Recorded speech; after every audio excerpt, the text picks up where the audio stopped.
Hello friends, welcome back to the YouTube channel dictation club. आज का dictation जो आनंद मासिक पत्रिका के 35वें डिक्टेशन की सीरीज़ चल रही है उसी का भाग है। इसके पहले वाले डिक्टेशंस अगर आपने नहीं किए हैं तो सबसे पहले जाकर उनको कर लीजिए, उसके बाद इसको करना है। इसी क्रम में क्योंकि 2024 में एसएससी में ग्रेड डी में जो डिक्टेशन बोला गया था वो इसी सीरीज़ से बोला गया था, तो उसी को ध्यान में रखते हुए यह सीरीज़ चलाई जा रही है। इसकी पीडीएफ अलग से चाहिए तो आप नीचे डिस्क्रिप्शन बॉक्स से टेलीग्राम चैनल ज्वाइन कर सकते हैं। और आपको हमारा डिक्टेशन पसंद आता है तो वीडियो को लाइक ज़रूर करिएगा और चैनल को सब्सक्राइब कर लीजिएगा ताकि भविष्य में आने वाले डिक्टेशन आपको मिलते रहें। तो ज़्यादा समय ना लेते हुए डिक्टेशन स्टार्ट करते हैं 5 सेकंड के बाद।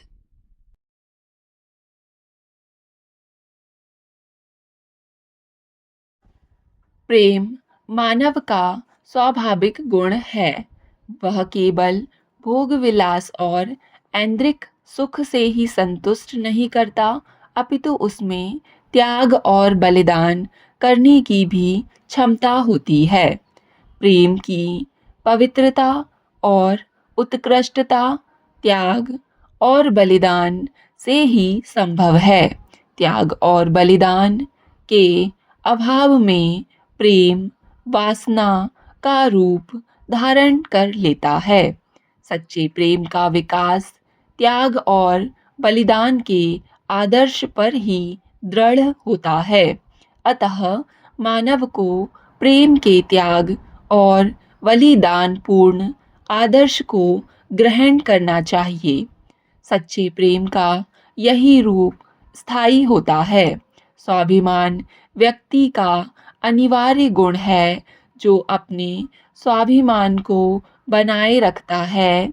वह साहसी एवं पुरुषार्थी है तथा इस संसार में गौरव के साथ सिर उठाकर चलता है।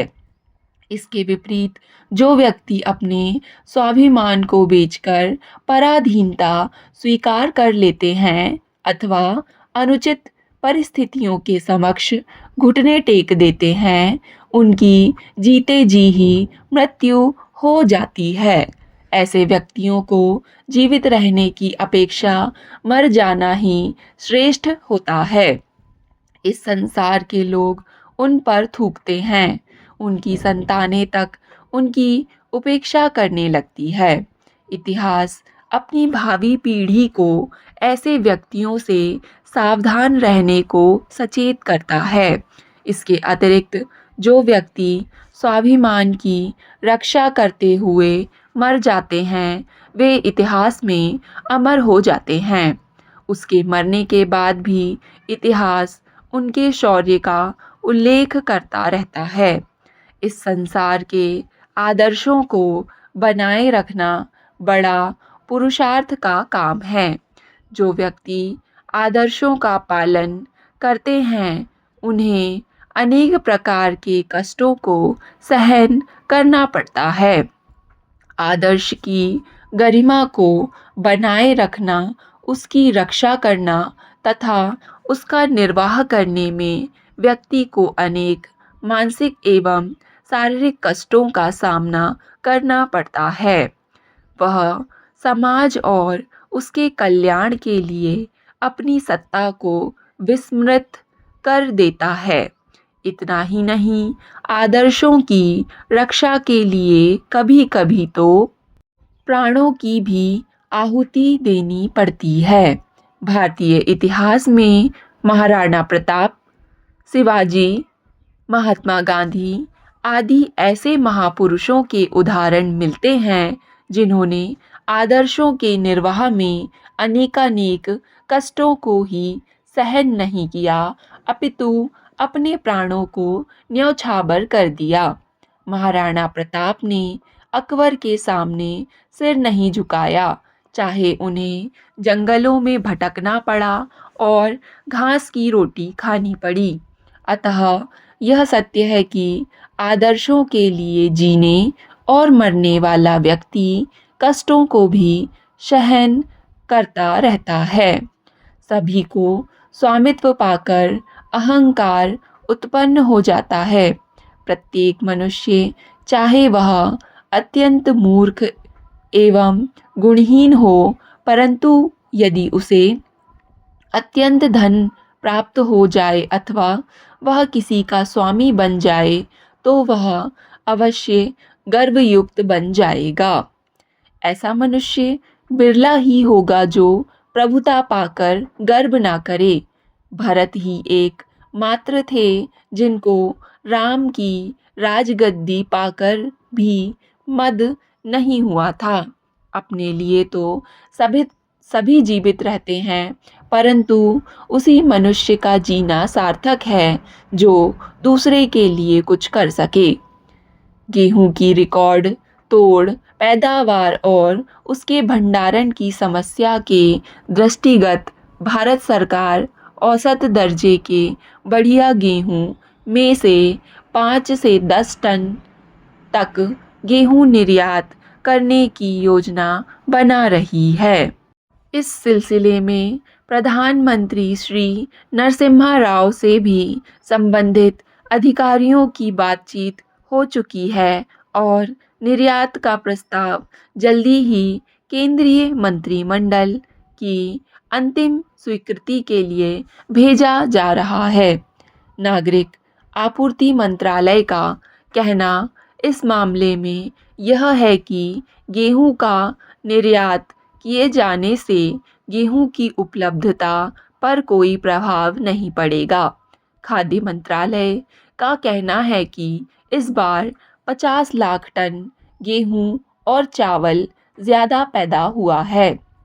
इस वर्ष 1 अप्रैल को गेहूं का सरकारी स्टॉक 70 लाख टन था, जबकि पिछले वर्ष इसी अवधि में यह स्टॉक केवल 20.74 लाख टन था। सरकारी सूत्रों के अनुसार गेहूं और चावल की पैदावार में बढ़ोतरी का यह रुझान अभी बने रहने की संभावना है। इन्हीं सब बातों को दृष्टिगत पिछले सप्ताह हुई एक सरकारी बैठक में यह सुझाव दिया गया था कि विदेशी मुद्रा अर्जित करने के लिए देश की आवश्यकताओं से अधिक गेहूं बाहर के देशों के हाथों बेच दिया जाए। इस संदर्भ में खाद्य मंत्रालय का एक सुझाव यह भी था कि जिन देशों से हम चीनी मंगवाते हैं उनमें से कुछ देश ऐसे भी हैं जिनके पास गेहूं की कमी है, अतः हम ऐसे देशों से गेहूं के बदले में चीनी हासिल कर सकते हैं। इससे हमारी विदेशी मुद्रा की बचत हो सकेगी। बहरहाल जिन देशों में गेहूं की पैदावार कम हुई है उनसे गेहूं के निर्यात के बारे में पूछताछ शुरू हो गई है। ऐसे देशों में अमेरिका और पाकिस्तान भी शामिल हैं। यहाँ यह लिखना असंगत नहीं होगा कि जहाँ सरकार देश की आवश्यकता से अधिक गेहूं के निर्यात की बात अब सोच रही है, वहाँ बासमती चावल का निर्यात भारी मात्रा में पहले ही हो रहा है।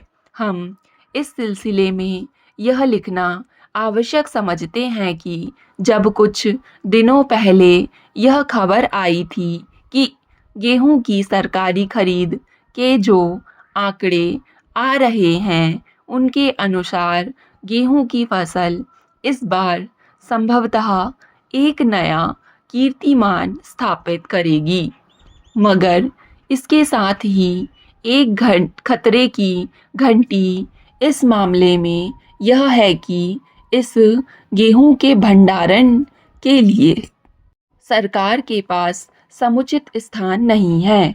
गोदामों की जबरदस्त कमी अनुभव की जा रही है और ज़मीन पर 4-4, 5-5 फुट ऊंचे धड़े बनाकर उन पर गेहूं को पॉलीथीन कवर्स से ढककर रखा जा रहा है।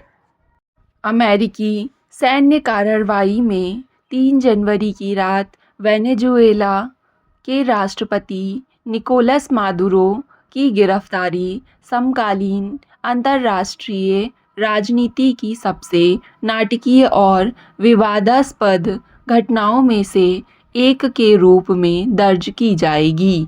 अमेरिका ने इसे मादक पदार्थ तस्करी और तानाशाही के खिलाफ निर्णायक कार्रवाई बताया, लेकिन दुनिया के बड़े हिस्से ने इसे एक संप्रभु देश में जबरन सत्ता परिवर्तन के प्रयास के रूप में देखा है। निकोलस मादुरो पर अमेरिका में 2020 से ही नार्को टेररिज्म, ड्रग तस्करी और हथियारों की अवैध आपूर्ति के आरोप लगे हैं।